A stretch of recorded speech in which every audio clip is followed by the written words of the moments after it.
Friedrichs, and my topic is on the value of battling discomfort. It's no secret that our culture is addicted to pleasure. We do everything we can to flee from even minor discomfort, and that creates a fear of feeling anything negative at all. Anything that can be done to avoid our issues is done, whether it's as small as an Advil to get rid of a headache or something as big as alcoholism to take the edge off of an unhappy marriage. We as people all too often ignore the source of our issues in favor of a temporary solution, which helps nothing. So what happens if we do the opposite of this? Well, Bing Nursery School at Stanford University did a study in 1972 where they took 32 children aged 4 to 5 and put them one at a time in a room with marshmallow. And a researcher told every single child that if they waited in this room with the marshmallow for long enough, they would get a second marshmallow when the researcher came back into the room. And the original results of this were used as a psychoanalysis on self-control, but there was a follow-up study done 40 years later that brings more clarity to the issue. The original participants were all brought back to Stanford and given questions about their personal lives. And it was shown that those who were capable of waiting became less distracted and more capable of dealing with stress in their adolescence and adulthood. And those results attribute discipline to being equipped for hardship. And that addresses the problem rather than the symptom, which in essence is the process of healing as opposed to simply numbing. And so, man, I just lost my thought. Discomfort is defined as a state of unease, worry, or embarrassment.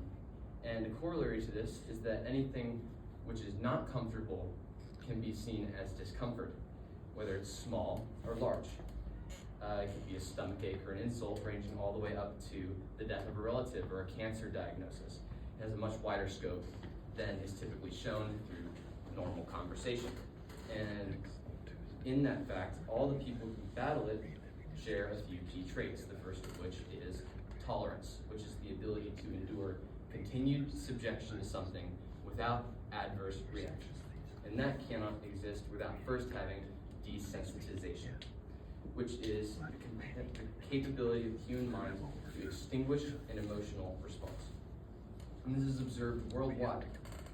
For example, soldiers, when they're deployed into battle, are capable of becoming desensitized to death and eventually become indifferent to it, which eliminates the adverse reaction, literally making it the founding principle of tolerance.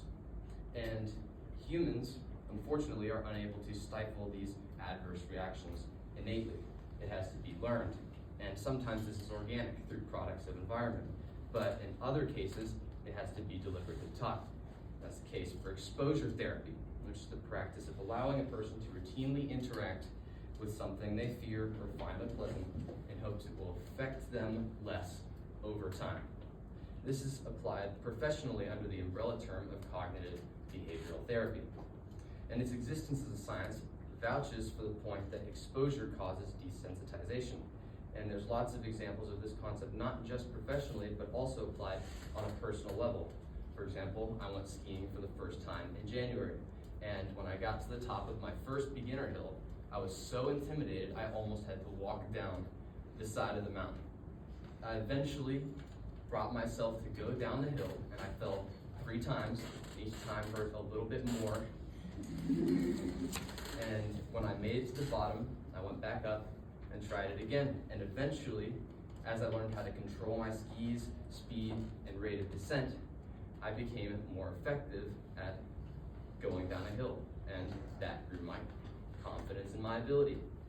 So by exposing myself to discomfort, I was able to overcome what would have otherwise been a crippling fear. And by the 3rd day of skiing, I was comfortable going down intermediate slopes, whereas before I was hitting my head on the bunny slopes.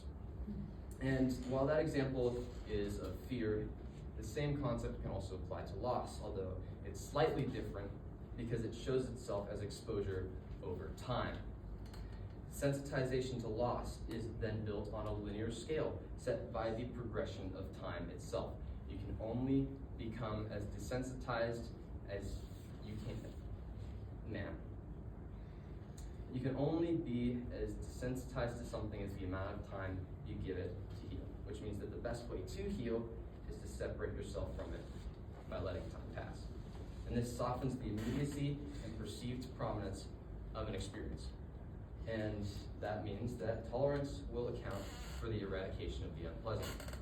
And although that is important, it goes hand in hand with another term, that being confidence. Confidence is a self-assurance which arises from an appreciation of one's own abilities. The first thing to take from this is that it relies on having abilities to be confident in. And that is largely up to individual decision which ones are prioritized in your life. But how do you prioritize something? Well, John Wooden, who is the coach of a 10-time NCAA champion basketball team at UCLA, says that the 4 laws of learning are demonstration, explanation, imitation, and repetition. And he says that the goal is to create a correct habit which can be produced instinctively under great pressure. And to achieve that, he made 8 laws of learning, namely demonstration, explanation, imitation, repetition, repetition, repetition, repetition, and repetition. And this proposes that repeated exposure is what drives a habit to an instinctual level. And on that level, it's impossible to not grow trust in one's ability to produce the habit over time. And that trust is what creates confidence in your ability. So how does this relate to tolerance? Well, tolerance towards discomfort is gradual. It's not always immediate or strong, but over time it becomes familiar and it's expected to lend its aid in your battle. And in other words, over time you begin to trust in your tolerance. And that, alongside it, will turn into a confidence in your capability to overcome. And my time here at Sterling has been extremely helpful in that regard. I've learned to overcome pressure and create work ethic. Even writing this capstone, I had to spend multiple days with 12-hour shifts of working on editing and revising my paper. And if not for Sterling, I simply wouldn't be capable of producing that level of work. It's allowed me to foster an incredible amount of mental growth in myself. And as a person who struggles with ADHD and impulse control, that helps massively to mitigate the negatives of those issues. And in that process, my self-confidence and self-esteem have grown a massive amount.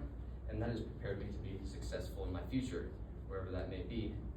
It's a lot sooner than I want to be. But all these add up to being comfortable with discomfort. And the final step in that is empathy, which is the ability to understand and share the feelings of another person.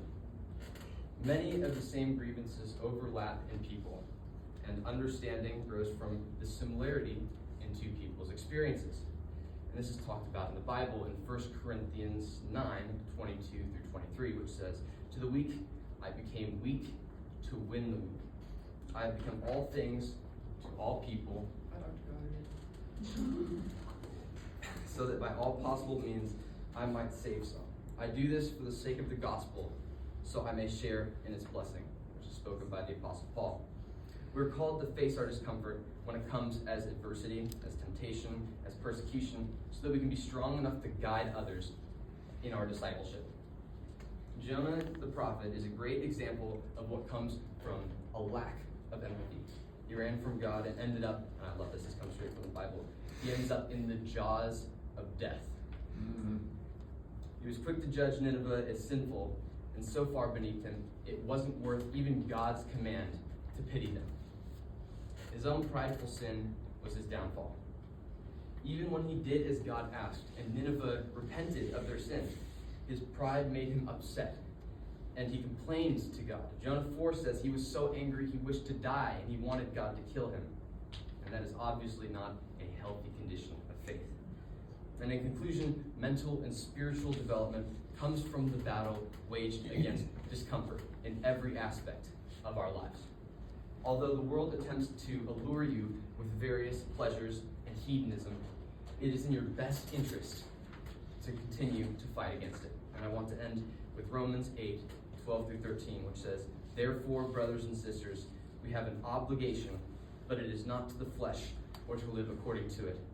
For if you live according to the flesh, you will die. But if by the Spirit you put to death the misdeeds of the body, you will live."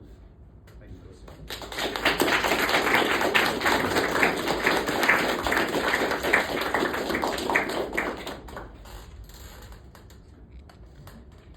Yes. You said that, quoting Coach John Wooden about repetition being the added element that makes us really appreciate our accomplishment. Do we have to just practice what we want, or to do it over and over, or do we have to do it the way you want it to be done? In other words, does perfect practice lead to perfection? Well, it says specifically in the quote that the goal is to create a correct habit. Correct habit. So I would assume that, yes, he is talking about doing the right thing over and over again, so that it becomes ingrained as a part of your natural. So the antithesis would also be true? Doing Yes. something that Doing something over and over poorly was not. will create poor habits, yes. Repetition repetition is a process by which habits are created. Whether good or bad does not matter, because a habit is a habit. Thank you. Yes. Do you think one's need for coping mechanisms and or medicinal intervention is a lack of one's ability to tolerate discomfort? To some degree, yes. I think that coping mechanisms are healthy in the process of overcoming discomfort, because it allows you to channel your unpleasant feelings somewhere else, which makes it easier to deal with on a smaller scale. And you had another part of the question. It wasn't. Like if you have medicinal intervention. like Medicinal breathing, intervention, yeah. that's it. I think that medicinal intervention is way overused as a form of just curing the symptom. For example, Advil for a headache. If you have a headache, there's a reason for the headache. It's not just hurting you for no reason. It's because there's something causing the headache, and you're not addressing that by using Advil. And in larger situations, I'm going to draw from Sadie's presentation, where she says social media can cause depression. Treating someone for depression with medication is not always the option when social media is what's causing the depression. Same thing was said in Joel's presentation. It's overused. People see it as a be-all, end-all. If you're medicated, then your solution is it right there. But that's exactly the temporary solution I'm pushing you to avoid at all costs. Now, of course, if it's necessary, for example, if you're going through chemo to get over cancer, then it will become a more integral part of trying to literally survive. But as a matter of mental state, I believe it's much healthier to work through it organically as opposed to trying to medicate it out of existence. Thank you.